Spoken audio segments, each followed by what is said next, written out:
Hello प्यारे एवं प्रिय बच्चों, एक बार पुनः आप सभी का आपके अपने चैनल टुवर्ड्स सक्सेस में स्वागत है। बच्चों, आज हम हिंदी भाषा के अपठित गद्यांश के वीडियो सीरीज के क्रम में अपठित गद्यांश संख्या 32 के भाग 32B का अध्ययन करेंगे। तो बच्चों, आइए अब हम बढ़ते हैं सफलता की ओर और इसी क्रम में ये रहा आपके सामने आपका अपठित गद्यांश नंबर 32B। बच्चों, यहाँ आप देखेंगे आपका अपठित गद्यांश नंबर 32B है। निम्नलिखित गद्यांश को पढ़कर प्रश्नों के उत्तर दीजिए। तो यहाँ जो निम्नलिखित शब्द है बच्चों, ये दो शब्दों से मिलके बना है। पहला निम्न और दूसरा क्या है बच्चों, लिखित। जैसा कि आप इसको उच्चरित करते होंगे या बोलते होंगे तो आपको पता लग जाता होगा। निम्न का तात्पर्य बच्चों नीचे और लिखित का तात्पर्य तो आपको पता ही है कि लिखा हुआ, अर्थात कि नीचे लिखे हुए गद्यांश को पढ़कर गद्यांश से संबंधित प्रश्नों के आपको उत्तर देना है। बच्चों, संसार में सर्वप्रथम शिक्षा का विकास मिस्र में ही हुआ। संसार में अर्थात कि विश्व में सर्वप्रथम अर्थात कि सबसे पहले शिक्षा का विकास मिस्र में ही हुआ। प्राचीन समय में अर्थात कि पुराने समय में पुरोहित मिस्र में बच्चों को मंदिरों में शिक्षा देते थे। कौन शिक्षा देता था? पुरोहित। कहाँ देते थे? मंदिरों में। कब? प्राचीन समय में। सरकार शिक्षा के विकास के लिए आर्थिक सहायता प्रदान करती थी। आर्थिक सहायता का तात्पर्य हो जाता है बच्चों धन से। किसके लिए? शिक्षा के विकास के लिए। सरकारी विद्यालयों में गणित, इतिहास, ज्योतिष, धर्म, राजनीति, भूगोल व खगोल शास्त्र की शिक्षा मुख्य रूप से प्रदान की जाती थी। प्राचीन मिस्र में विज्ञान की शिक्षा के लिए प्रयोगशालाओं की व्यवस्था थी। कब? प्राचीन मिस्र में अर्थात कि प्राचीन समय में। किसकी शिक्षा के लिए? विज्ञान की शिक्षा के लिए प्रयोगशालाओं की व्यवस्था थी, जहाँ पे वो प्रयोग करते हैं बच्चों। आप इंग्लिश में उसको एक्सपेरिमेंट कहते हैं। मिस्रवासी वनस्पति गोंद, काजल और पानी का गाढ़ा घोल बनाकर उसका स्याही की तरह प्रयोग करते थे। वे सरकंडे की कलम प्रयोग करते थे। वे कलम के रूप में किसकी प्रयोग करते थे बच्चों? सरकंडे की कलम प्रयोग करते थे। इसके अलावा प्राचीन मिस्र में विज्ञान, गणित, धर्म और आयुर्वेद के क्षेत्र में भी अनेक पुस्तकें लिखी गईं। किन की पुस्तकें लिखी गई बच्चों? प्राचीन मिस्र में विज्ञान की, गणित की, धर्म की और आयुर्वेद की। परंतु इस काल में नाट्य शास्त्र का विकास नहीं हुआ। इस काल में तात्पर्य हो जाता है बच्चों प्राचीन काल में। और किसका विकास नहीं हुआ? नाट्य शास्त्र का। मिस्र वासियों को ज्योतिष शास्त्र का विशेष ज्ञान था। विशेष ज्ञान का मतलब हो जाता है बच्चों किसका ज्ञान था? ज्योतिष शास्त्र का। किसको? मिस्रवासियों को। विश्व के इतिहास में पहला पंचांग बनाने का श्रेय मिस्रवासियों को ही जाता है। किसको जाता है बच्चों? मिस्रवासियों को। या मिस्रवासियों शब्द जो है इसका तात्पर्य जाता है मिस्र में रहने वाले या वास करने वाले। धूप घड़ी का आविष्कार भी मिस्रवासियों की देन है। कौन? धूप घड़ी का आविष्कार भी किसकी देन है बच्चों? मिस्रवासियों की। बच्चों, अब हम आपको बता देते हैं कि किसी भी गद्यांश को हल करने के दो तरीके होते हैं। पहला तरीका होता है कि हम सर्वप्रथम अपने गद्यांश को पढ़ लें, तत्पश्चात गद्यांश से संबंधित पूछे गए प्रश्नों को हल करते हुए आगे बढ़े बच्चों। दूसरा तरीका होता है कि सर्वप्रथम हम गद्यांश से संबंधित प्रश्नों को पढ़ लें, तत्पश्चात गद्यांश को पढ़कर गद्यांश से संबंधित पूछे गए प्रश्नों को हल करते हुए आगे बढ़े। तो बच्चों, इसी क्रम में अब हम बढ़ेंगे अपने पहले प्रश्न की तरफ। यहाँ है, मिस्रवासी लिखने के लिए किसका प्रयोग करते थे? पेंसिल का, दुधिया का, सरकंडे का उपरोक्त सभी का, ये जो उपरोक्त शब्द है बच्चों, इसका तात्पर्य ऊपर से होता है, अर्थात कि ऊपर सभी विकल्प सही है, अर्थात कि ऊपर के सभी चीज़ों का प्रयोग वो क्या करते थे, मिश्रवासी लिखने का प्रयोग करते थे। बच्चों अब हम आपको बता देते हैं कि हम अपने प्रश्नों को कीवर्ड ट्रिक, जो कि हमारा पहला ट्रिक है, दूसरा है ऑप्शन एलिमिनेशन मेथड या ऑप्शन एलिमिनेशन ट्रिक, इसके माध्यम से हम अपने प्रश्नों को हल करेंगे। लेकिन हमारा सबसे बेहतरीन ट्रिक है बच्चों क्या, कीवर्ड ट्रिक, जिसके अंतर्गत हम क्या करते हैं बच्चों, जैसे कि आपका यहाँ प्रश्न संख्या 1 दिया हुआ है कि मिस्रवासी लिखने के लिए किसका प्रयोग करते थे। इन्हीं शब्दों में से हम कुछ शब्दों को चयन कर लेते हैं जिन शब्दों के समानार्थी शब्द अर्थात कि समान अर्थ या समान भाव व्यक्त करने वाले शब्द आपके गद्यांश में दिए गए रहते हैं और जिसके आसपास या इर्द गिर्द ही आपके प्रश्नों के उत्तर अर्थात कि सही विकल्प होते हैं बच्चों। तो अब हम आपको बताते हैं बच्चों कि यहाँ जो लिखने के लिए शब्द प्रयोग किया गया है बच्चों, अर्थात कि लिखने के लिए आप किस किस चीज़ का प्रयोग करते हैं, आप कलम का प्रयोग करते हैं जिसको आप इंग्लिश में आप पेन बोलते हैं, या दूसरा आप कह सकते हैं पेंसिल का आप प्रयोग करते हैं बच्चों। किसका प्रयोग करते हैं, पेंसिल का, और इसको इंग्लिश में भी आप पेंसिल ही लिखते हैं बच्चों। तो यहाँ हमारा जो कीवर्ड हो जाएगा वो लिखने के लिए ही हमारा क्या हो जाएगा बच्चों, कीवर्ड हो जाएगा, अर्थात कि ये कलम भी हो सकता है, पेंसिल भी हो सकता है, क्योंकि लिखने के लिए कलम या पेंसिल का ही प्रयोग किया जाता है बच्चों। अब हम बढ़ेंगे अपने गद्यांश की तरफ और सही विकल्प का चयन करेंगे। यहाँ आप देखते हैं वे सरकंडे की कलम प्रयोग करते थे। यहाँ जो कलम प्रयोग करते थे बच्चों, ये कलम का प्रयोग करने से तात्पर्य हो जाएगा लिखने के लिए प्रयोग करते थे। तो किसका प्रयोग करते थे, सरकंडे का प्रयोग करते थे। ये जो कलम का प्रयोग करना था बच्चों, यही आपका कीवर्ड था, या लिखने के लिए किसका प्रयोग करते थे, तो कलम के रूप में वो सरकंडे का, आप जानते हैं लिखने के लिए कलम या पेंसिल का प्रयोग करते हैं और कलम के रूप में वो सरकंडे का इस्तेमाल करते थे, जैसे कि आपके प्रश्न संख्या 1 के विकल्प सी में दिया गया है बच्चों। इस प्रकार से आपके प्रश्न संख्या 1 का उत्तर यहाँ से प्राप्त हो जाता है बच्चों। अब हम बढ़ेंगे अपने प्रश्न की तरफ और सही विकल्प का चयन करेंगे। पेंसिल का नहीं, दुधिया का नहीं, सरकंडे का। हाँ तो बच्चों जो मिश्रवासी थे लिखने के लिए या कलम के रूप में क्या करते थे, सरकंडे का प्रयोग करते थे। तो इस प्रकार से आपका जो प्रश्न संख्या 1 का सही विकल्प क्या हो जाएगा बच्चों, विकल्प सी हो जाएगा बच्चों। अब हम बढ़ेंगे अपने अगले और दूसरे प्रश्न की तरफ। यहाँ आप देखेंगे पहला पंचांग बनाने का श्रेय किसको जाता है, ज्योतिष शास्त्रियों को, भारतवासियों को, मिस्रवासियों को और खगोल शास्त्रियों को। तो बच्चों हम आपको बता देते हैं कि इस प्रश्न के लिए जो हमारा कीवर्ड हो जाएगा वो क्या हो जाएगा, पहला पंचांग।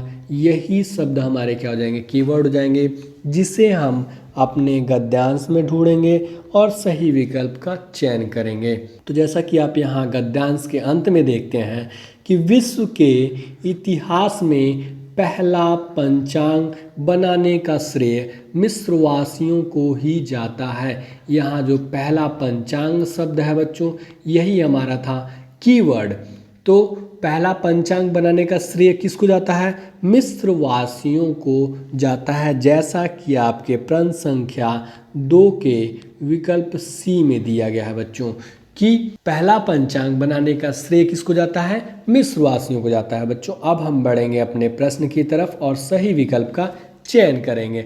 ज्योतिष शास्त्रियों को नहीं, भारतवासियों को नहीं, मिस्रवासियों को। हाँ तो बच्चों पहला पंचांग बनाने का श्रेय जो है ये मिस्रवासियों को जाता है, जैसा कि आपके गद्यांश में दिया हुआ है कि विश्व के इतिहास में पहला पंचांग बनाने का श्रेय मिस्रवासियों को ही जाता है। इस प्रकार से प्रश्न संख्या 2 का सही विकल्प सी हो जाएगा बच्चों। अब हम बढ़ेंगे अपने अगले और तीसरे प्रश्न की तरफ। यहाँ है धूप घड़ी के आविष्कार किसकी देन है, भारतवासियों की, ज्योतिष शास्त्रियों की, खगोल शास्त्रियों की, मिस्रवासियों की। तो बच्चों हम आपको बता देते हैं कि इस प्रश्न के लिए जो हमारा कीवर्ड हो जाएगा वो धूप घड़ी शब्द हो जाएगा। बच्चों क्या हो जाएगा?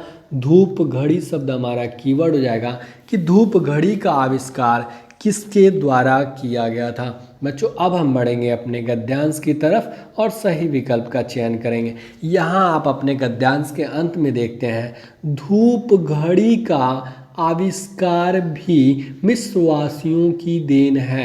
ये जो धूप घड़ी शब्द था बच्चों यही हमारा कीवर्ड था। तो धूप घड़ी का आविष्कार मिस्रवासियों की देन है। किसकी देन है बच्चों? मिस्रवासियों की। जैसा कि आपके प्रश्न संख्या 3 के विकल्प डी में दिया गया है बच्चों। तो अब हम बढ़ेंगे अपने प्रश्न की तरफ और सही विकल्प का चयन करेंगे। यहाँ आप देखते हैं भारतवासियों की नहीं, उनकी नहीं थी। ज्योतिष शास्त्रियों की नहीं, ये गलत है।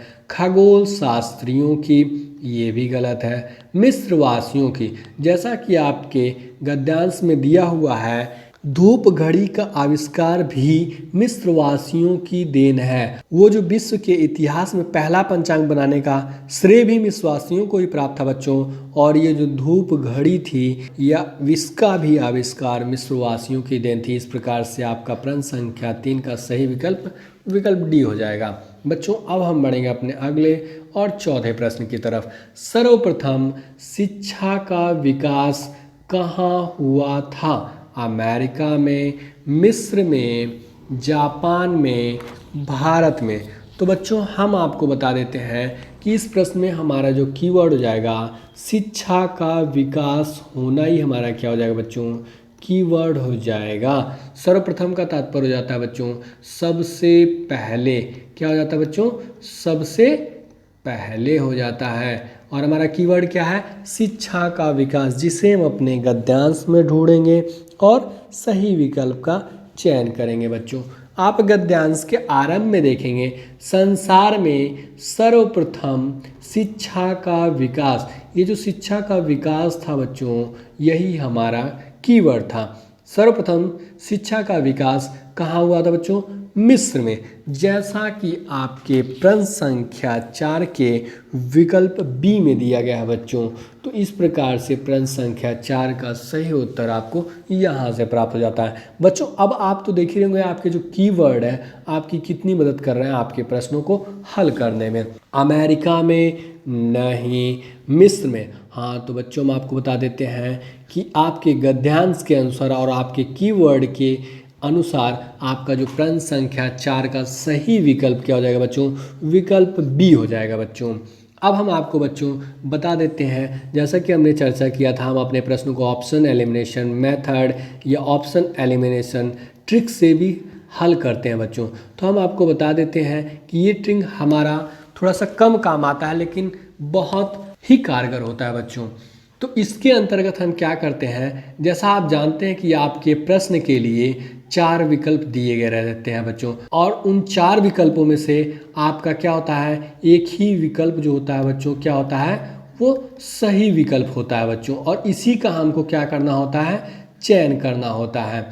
और इस ट्रिक के माध्यम से हम क्या करते हैं कि जो आपका गलत विकल्प होता है या जिस विकल्प का संबंध आपके गद्यांश से नहीं रहता है या उसके समानार्थी या समान भाव व्यक्त करने वाले या ऐसे शब्द जो कि आपके विकल्प में दिए गए और उनका उल्लेख आपके गद्यांश में नहीं किया गया है या वर्णन या चर्चा नहीं मिलता है तो उन विकल्पों को हम गलत कर देते हैं बच्चों और शेष रहे विकल्पों में से सही विकल्प का चयन कर लेते हैं। जैसे आप यहाँ देखेंगे बच्चों कि सर्वप्रथम शिक्षा का विकास कहाँ हुआ था? अमेरिका। आपका विकल्प ए है अमेरिका। और अमेरिका का उल्लेख तो आपके संपूर्ण गद्यांश में नहीं हुआ तो ये स्वतः गलत हो जाएगा। मिस्र में हाँ इसका उल्लेख आपको आपके गद्यांश में मिलता है। जापान में जैसा कि आप देखेंगे कि जापान शब्द का भी उल्लेख आपके गद्यांश में नहीं किया गया। भारत में तो भारत का भी वर्णन आपके गद्यांश में नहीं किया गया तो ये भी गलत हो जाता है। आप देखते हैं कि विकल्प ए, विकल्प सी और विकल्प डी के यहाँ बच्चों स्वतः गलत हो जा रहे हैं। तो अब आपके पास कौन सा विकल्प बच रहा है? विकल्प बी बच रहा है बच्चों। अब आप देख रहे हैं कि जो ऑप्शन एलिमिनेशन मेथड है उसके माध्यम से भी आपका जो विकल्प प्रश्न संख्या 4 के लिए बी ही सही हो रहा है बच्चों। इस प्रकार से आपका जो प्रश्न संख्या 4 का सही विकल्प क्या होगा, विकल्प बी हो जाएगा कि सर्वप्रथम शिक्षा का विकास मिस्र में हुआ था। बच्चों अब हम बढ़ेंगे अपने अगले और 5वें प्रश्न की तरफ। यहाँ है, प्राचीन समय में बच्चों को शिक्षा कौन देता था? खगोल शास्त्री, सरकारी अध्यापक, मिस्रवासी, पुरोहित। तो बच्चों हम आपको बता देते हैं, यहाँ बच्चों को शिक्षा देना ही हमारा क्या हो जाएगा बच्चों, कीवर्ड हो जाएगा, जिसे हम अपने गद्यांश में ढूंढेंगे और सही विकल्प का चयन करेंगे। तो बच्चों यहाँ आप देखेंगे कि प्राचीन समय में पुरोहित मिस्र में बच्चों को मंदिरों में शिक्षा देते थे। तो आप जानते हैं बच्चों कि बच्चों को शिक्षा देना ही आपका क्या था बच्चों, कीवर्ड था। और वो शिक्षा कहाँ देते थे, मंदिरों में देते थे। लेकिन यहाँ आपका प्रश्न है कि कौन देता था। यदि आपसे पूछा जाए कि कहाँ दिया जाता है तो उसका उत्तर आपका हो जाएगा मंदिरों में दिया जाता था। और किसके द्वारा या कौन देता था तो वो क्या हो जाएगा बच्चों, कौन का उत्तर आपका पुरोहित हो जाएगा। कब अगर पूछ लिया जाए तो ये हो जाएगा बच्चों प्राचीन समय। और किसको पूछ लिया जाए बच्चों, किसको, तो वहाँ क्या हो जाएगा बच्चों को। और क्या दिया जाता था तो वहाँ हो जाएगा बच्चों, अगर ये प्रश्न हो जाए कि क्या दिया जाता था तो वहाँ आपका उत्तर हो जाएगा शिक्षा दिया जाता था। जैसे आपसे प्रश्न में पूछ ले, प्राचीन समय में पुरोहित मिस्र में बच्चों को मंदिरों में क्या देते थे, शिक्षा देते थे बच्चों। तो ऐसे ही हम आपके एक ही प्रश्न से देखिए कितने प्रश्नों को आपके सामने बताया गया कि यदि कब पूछा जाए तो प्राचीन समय होगा, और कौन देता था या किसके द्वारा शिक्षा दी जाती थी, तो पुरोहित द्वारा दी जाती थी। कहाँ दी जाती थी, यदि आपसे पूछे कहाँ दी जाती थी तो मंदिरों में दी जाती थी। और किसको दी जाती थी, तो बच्चों को दी जाती थी। और आपका जो प्रश्न संख्या 5 है वो पूछ रहा है कि प्राचीन समय में बच्चों को शिक्षा कौन देता था। तो यहाँ आपका कौन शब्द है, ये भी क्या है, प्रश्नवाचक शब्द है बच्चों। तो यह प्रश्नसूचक शब्द है। तो ये किसके द्वारा दिया जाता था, पुरोहितों द्वारा मिस्र में बच्चों को मंदिरों में शिक्षा दी जाती थी। इस प्रकार से जैसा कि आपके प्रश्न संख्या 5 के विकल्प डी में दिया गया है बच्चों, इस प्रकार से आपका प्रश्न संख्या 5 का उत्तर आपको यहाँ से प्राप्त हो जाता है। बच्चों अब हम बढ़ेंगे अपने प्रश्न की तरफ और सही विकल्प का चयन करेंगे। खगोल शास्त्रियों द्वारा नहीं, सरकारी अध्यापकों द्वारा नहीं, ये भी गलत है। मिस्रवासी द्वारा नहीं, पुरोहितों द्वारा शिक्षा दी जाती थी। किसको, प्राचीन समय में बच्चों को। तो इस प्रकार से प्रश्न संख्या 5 का जो सही विकल्प हो जाएगा बच्चों, विकल्प डी हो जाएगा। बच्चों अब हम बढ़ेंगे अपने अगले और अंतिम प्रश्न की तरफ, और ये हमारा है 6वां प्रश्न। शिक्षा के विकास के लिए आर्थिक सहायता कौन प्रदान करता था? व्यवसायी, मिस्रवासी, आम लोग, सरकार। तो बच्चों हम आपको बता देते हैं कि यहाँ जो आर्थिक सहायता है ये हमारा कीवर्ड हो जाएगा। और आप इसको भी कीवर्ड बना सकते हैं, किसको, शिक्षा के विकास के लिए। ये दो हमारे कीवर्ड हो सकते हैं। इनमें से किसी एक को आप उठाएंगे और उसको अपने गद्यांश में ढूंढेंगे और उसी के माध्यम से आप अपने सही विकल्प का चयन करेंगे। और हम बच्चों आपको बता देते हैं, आपके प्रश्न को और आसान कर देते हैं। जो आपका ऑप्शन एलिमिनेशन मेथड था, इसमें हम क्या करेंगे कि कुछ ऑप्शन को हम एलिमिनेट कर देंगे, अर्थात कि उनको छाड़ देंगे, अलग कर देंगे। जैसे आप देखेंगे व्यवसायी, इस शब्द की तो आपके गद्यांश में कहीं चर्चा ही नहीं की गई। मिस्रवासी, हाँ इनका चर्चा किया गया। आम लोग, इसका भी वर्णन या उल्लेख या चर्चा आपके गद्यांश में नहीं किया गया। तो आपका जो विकल्प ए और विकल्प सी है ये गलत हो जाता है। अब बच जाता है, और सरकार, हाँ इसका उल्लेख किया गया। अब बच जाता है आपका विकल्प बी और विकल्प डी। इन्हीं में से हमको चयन करना है। तो बच्चों अब हम बढ़ेंगे अपने गद्यांश की तरफ और सही विकल्प का चयन करेंगे। तो बच्चों यहाँ आप देखेंगे सरकार शिक्षा के विकास के लिए आर्थिक सहायता प्रदान करती थी। ये जो आर्थिक सहायता शब्द है ये बच्चों हमारा कीवर्ड था। तो आर्थिक सहायता किसके लिए दी जाती थी? शिक्षा के विकास के लिए दी जाती थी। और किसके द्वारा दी जाती थी? सरकार द्वारा दी जाती थी, जैसा कि आपके प्रश्न संख्या 6 के विकल्प डी में दिया गया है बच्चों। यदि आपसे यहाँ प्रश्न पूछा जाता कि सरकार द्वारा आर्थिक सहायता क्यों प्रदान की जाती, तो वहाँ हो जाता आपका शिक्षा के विकास के लिए बच्चों। और यदि ये रहता कि सरकार द्वारा शिक्षा के विकास के लिए कैसी सहायता प्रदान की जाती, तो वहाँ आपका उत्तर हो जाता आर्थिक सहायता प्रदान की जाती है बच्चों।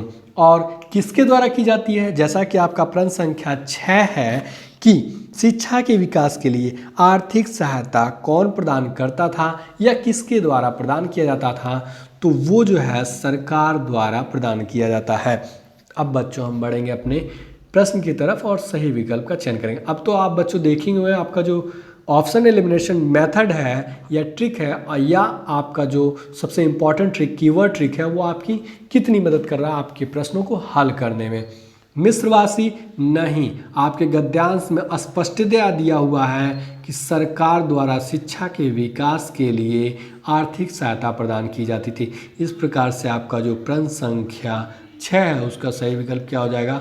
विकल्प डी हो जाएगा। बच्चों अब हम आपको बता देते हैं, जैसा कि आप नवोदय विद्यालय के प्रवेश परीक्षा की तैयारी कर रहे हैं या किसी भी विद्यालय की प्रवेश परीक्षा की तैयारी कर रहे हैं या किसी भी प्रतियोगी परीक्षा की तैयारी कर रहे हो, तो उसमें अधिकतम आपके 5 ही प्रश्न पूछे जाते हैं। लेकिन आपके अपने चैनल टुवर्ड्स सक्सेस द्वारा आप लोगों के समक्ष एक गद्यांश से बनने वाले हर संभावित प्रश्नों को प्रस्तुत किया जा रहा है, जिससे कि आप अधिक से अधिक अभ्यास कर सकें, पढ़ सकें और आपका जो मुख्य उद्देश्य है, मुख्य लक्ष्य है, उसकी आप प्राप्ति कर सकें बच्चों। तो बच्चों और हम आपको बता देते हैं कि आप आज के पढ़े गए गद्यांश का अभ्यास करना चाहते हैं, अध्ययन करना चाहते हैं, पठन करना चाहते हैं, तो नीचे दिए गए डिस्क्रिप्शन में जाकर अभ्यास कर सकते हैं और पढ़ भी सकते हैं बच्चों। प्यारे बच्चों, अब इसी के साथ आपका आज का क्लास समाप्त होता है। हमारी आपकी मुलाकात फिर कल अगले वीडियो में होगी। My dear and loving students, यदि आपको हमारा यह वीडियो पसंद आया हो तो वीडियो को लाइक एवं शेयर जरूर करें। यदि आपके मन में किसी प्रकार का प्रश्न हो या हमारे लिए कोई सुझाव हो तो नीचे कमेंट बॉक्स में कमेंट जरूर करें। एवं हमसे जुड़े रहने के लिए आपके अपने चैनल टुवर्ड्स सक्सेस को सब्सक्राइब अवश्य करें। वो पास में बने इस बेल आइकन को जरूर दबाएं, जिससे आपको हमारे हर एक नए वीडियो का नोटिफिकेशन मिलता रहे। A lot of thanks for watching this video.